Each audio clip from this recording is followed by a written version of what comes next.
Bonjour à tous. Le FC Barcelone vient de terminer une tournée américaine brillante avec 3 victoires et un nul. Faut-il tout de suite considérer que l'équipe est prête pour remporter la Liga? On s'emballe ou on s'emballe pas? On en parle tout de suite.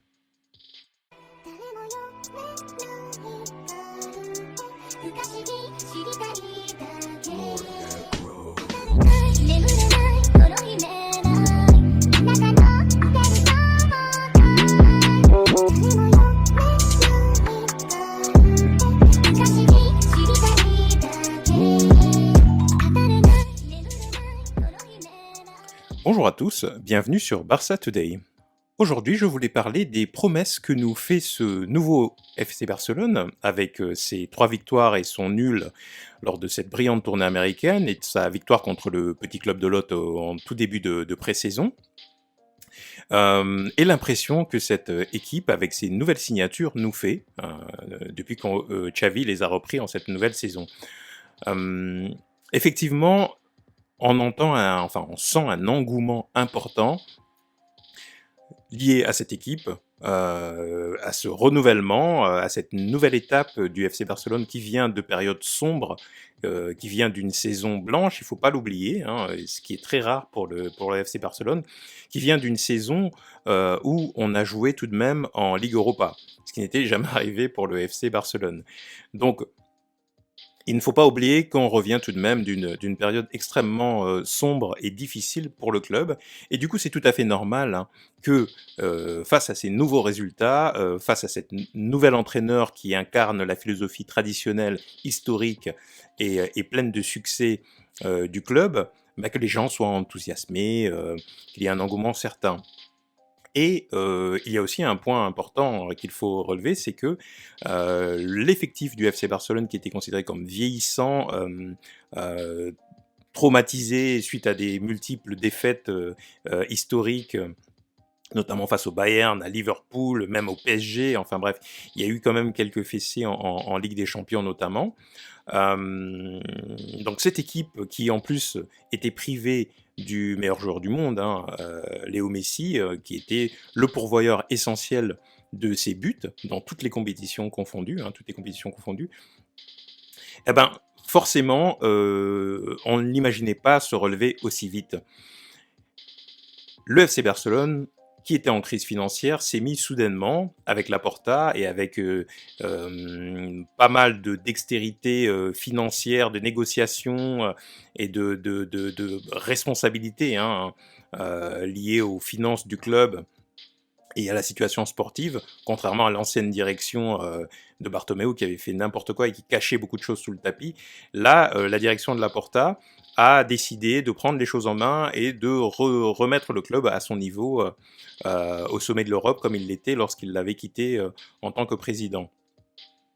Je ferai une vidéo plus précise sur comment toutes ces choses-là se sont faites de façon financière, hein, puisqu'il y a beaucoup de questions, il y a même des clubs adverses qui posent publiquement la question, alors qu'il suffit de lire hein, et d'écouter les conférences de presse du président Laporta pour savoir comment tous ces montages financiers ont été faits et comment le club, qui est énormément endetté, il faut bien le dire, avec une masse salariale qui explose les plafonds, a réussi malgré tout à renouveler ses recrutements et à être capable d'inscrire des nouveaux joueurs et à être toujours aussi attractif. Je ferai une vidéo spécifique là-dessus pour expliquer à ceux qui souhaitent, ceux qui veulent le savoir, comment le FC Barcelone fait, malgré une situation financière compliquée, pour recruter. Toujours est-il que ce qui enthousiasme beaucoup les coulées, c'est effectivement le fait que l'on soit capable de faire de grandes signatures, de renouveler notre effectif, d'avoir une équipe à nouveau compétitive. Et ça, les gens se disent, bah voilà, ça y est, le Barça est revenu. Alors, juste pour vous citer, hein, on recrute qui? On recrute Kessié, Franck Kessié, du Milan. On recrute Robert Lewandowski, quand même, qui, pour moi, reste le meilleur attaquant au monde. Hein, n'en déplaise aux fans de Benzema, que je trouve excellent aussi, mais Lewandowski fait ça depuis tellement là, depuis quelques années, il méritait le Ballon d'Or à un moment donné dans sa trajectoire, donc il n'y a pas photo pour moi. On recrute Christensen de Chelsea, on recrute Rafinha de Leeds, on recrute Dembélé, pour moi Dembélé était parti, le contrat était terminé, donc on l'a re-signé, c'est un recrutement, on recrute deux des meilleurs ailiers au monde, on recrute maintenant Koundé, et on parle de recruter Bernardo Silva de Manchester City, Azpilicueta et Marcos Alonso également de Chelsea. Donc, que des internationaux, hein, juste pour vous dire comme ça, hein. Chacun dans leur pays sont internationaux dans l'équipe nationale. Donc c'est clairement un renouvellement extrêmement réussi, prometteur et de qualité. Alors la question qui se pose maintenant, c'est est-ce qu'on a le droit de s'enthousiasmer autant et est-ce qu'on a le droit de se dire tout de suite, oui, le Barça va revenir à un niveau européen important, va viser les demi, les finales des grandes compétitions comme la Ligue des Champions. Le Barça va gagner la Liga, forcément. Les autres clubs ne se sont pas autant renforcés. On a vu comment le Real Madrid a eu beaucoup de mal tout de même si le Real Madrid est champion et champion d'Europe, ça a été la croix et la bannière, hein. Ce n'est certainement pas une équipe qui a dominé les débats dans le championnat comme dans la compétition de la Coupe aux grandes oreilles. Donc oui, avec un effectif pareil et un entraîneur pareil, on pourrait imaginer que les carottes soient cuites pour les compétitions internes et internationales. Alors moi je vais vous donner mon sentiment personnel, peut-être que je suis un petit peu trop conservateur, trop prudent, mais je pense qu'effectivement il faut se dire que il y a très très peu de temps, nous étions vraiment quand même au fond du trou.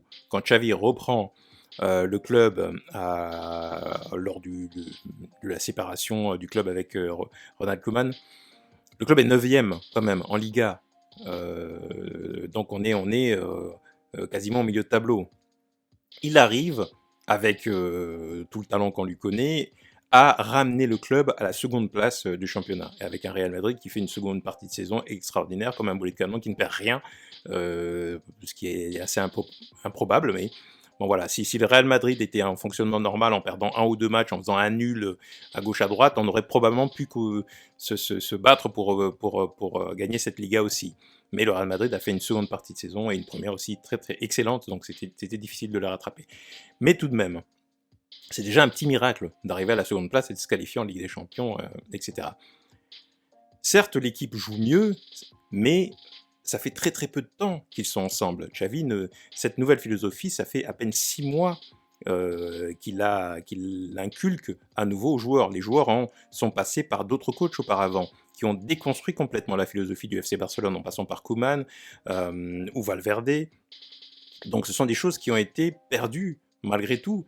Même Léo Messi, tout Léo Messi qu'il était, c'était difficile de réussir à tirer des résultats avec cette équipe-là, qui avait certains joueurs cadres qui étaient restés, mais qui étaient vieillissants, et qui n'appliquaient plus les principes de base de la philosophie Blaugrana, ne serait-ce que le pressing, par exemple. On voyait une équipe qui ne pressait plus, alors que c'est la base de la philosophie de Johan Cruyff.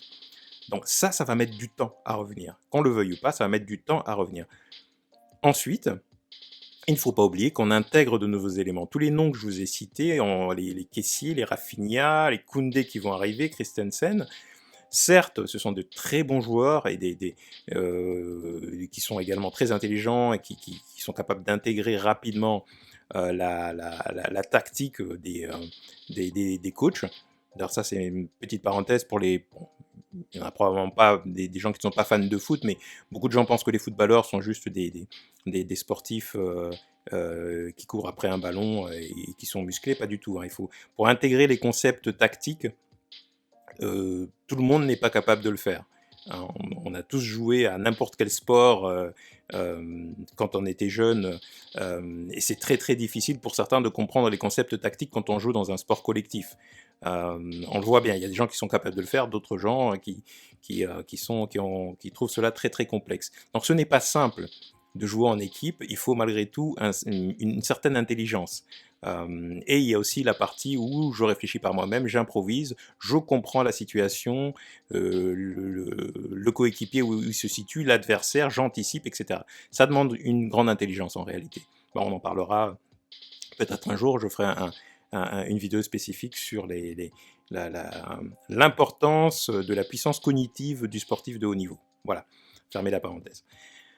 Donc cette équipe va devoir s'adapter à ces nouveaux concepts parce qu'il y a beaucoup de nouveaux joueurs. Ça ne va pas se faire tout de suite. La pré-saison a été brillante, certes. On a affronté des équipes qui n'étaient pas mauvaises, mais il y aura des hauts et il y aura des bas et il y aura des moments où on sera complètement déphasé. Il y a des moments où les principes ne seront pas appliqués et l'équipe sera coupée en deux ou un défenseur fera une erreur parce que ça prend du temps à intégrer. Il ne faut pas oublier non plus qu'on va affronter en Liga des équipes qui se connaissent. En effet, les effectifs bougent peu, en règle générale. Il y a 1 ou 2 transferts par équipe. Le Real Madrid joue très bien ensemble depuis pas mal d'années, les joueurs se connaissent très bien. Le Betis de Séville, Valence, enfin toutes ces équipes difficiles à jouer, jouent très bien ensemble depuis pas mal de temps et ont des automatismes que le FC Barcelone n'aura pas.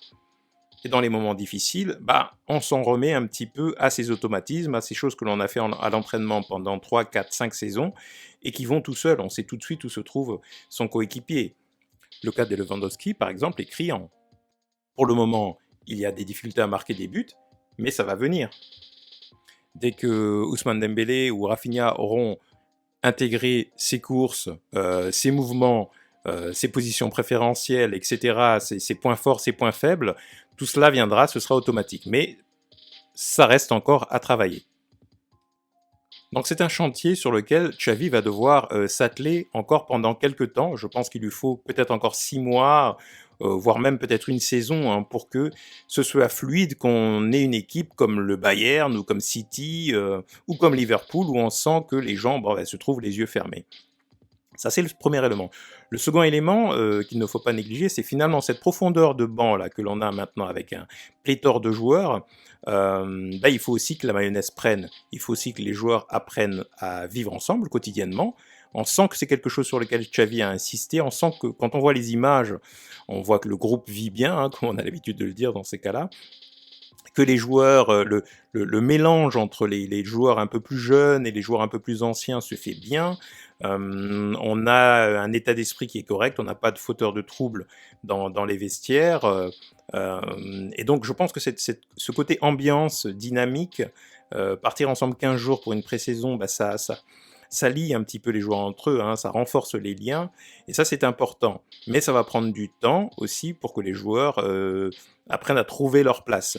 Il y a plusieurs attaquants, il y a plusieurs milieux, il y a une hiérarchie qui va naturellement se mettre en place. Il faut que les gens apprennent aussi à comprendre que tiens, moi je suis le deuxième, je suis le troisième sur la liste. Je ne suis pas forcément le titulaire, mais je serai important à un moment dans la saison. Tout ça, il faut l'intégrer, le digérer, pour pouvoir ensuite jouer de façon complètement décontractée. La fameuse vie de groupe. Et ça va prendre du temps aussi. Ça ne se fait pas en 15 jours de matchs aux USA en pré-saison. Ok ? Là, dans les premiers 15 jours, on est en train d'essayer de montrer à son coach qu'on a de la valeur, donc on se donne à fond. On veut marquer des buts, on veut faire des passes décisives, on veut effectuer des actions marquantes pour que le coach se dise, voilà, je suis un joueur de valeur. Mais une fois que la saison démarre, il faut tenir dans la longueur. Et ça prend du temps. Voilà. Donc, ça aussi, c'est un élément sur lequel il faudra compter et le Barça ne sera pas toujours au top. Il y aura des creux dans la saison. Lorsque l'équipe sera de retour donc à Barcelone, reprendre les entraînements, il faudra aussi pas se débarrasser, mais régler la problématique des joueurs qui doivent sortir. Les Braithwaite, les Umtiti, Mingueza vient de partir apparemment, les Riqui Puig, les gens qui sont encore dans l'effectif, mais qui ont une carte de sortie. Ces gens-là participent aussi peut-être à une ambiance qui est un petit peu étrange, délétère ou pour le moins tendue. Il faut pouvoir se débarrasser de ces éléments-là pour retrouver comme ça un environnement serein, calme. Je me pose toujours la question, par exemple pour le cas Umtiti, qui est très proche de Dembélé, on les voyait toujours ensemble. Quel est l'effet sur Dembélé ? Quel est le départ d'Umtiti, quel effet produira-t-il sur Dembélé par exemple, alors qu'ils sont très proches, ils sont très amis, et voilà, ils sont français tous les deux, donc ça leur permet certainement de se soutenir dans les moments difficiles. Bon, il y a d'autres personnes qui sont arrivées, Aubameyang, etc., mais voilà, tous ces éléments-là, donc le mental, la psyché comme ça, la psyché du joueur de foot, c'est important, il doit évoluer dans un environnement serein, calme, posé, pour pouvoir performer au maximum. Alors, tout cela pour dire que, en réalité, c'est le début du processus. En ce qui me concerne, je ne m'attends pas à ce que le Barça, même avec un effectif pléthorique et XXL, et renouvelé à la hausse en termes de qualité, Je ne m'attends pas à ce que le Barça domine le championnat cette saison. Je pense que ça va être encore compliqué.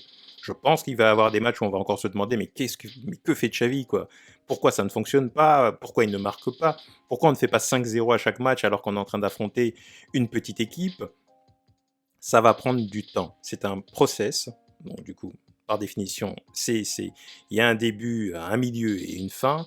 Et la mayonnaise ne prend pas comme ça. Donc je m'attends à des matchs compliqués. Je m'attends à des matchs décevants. Je m'attends aussi à, lorsque les étoiles sont alignées, à des matchs brillants.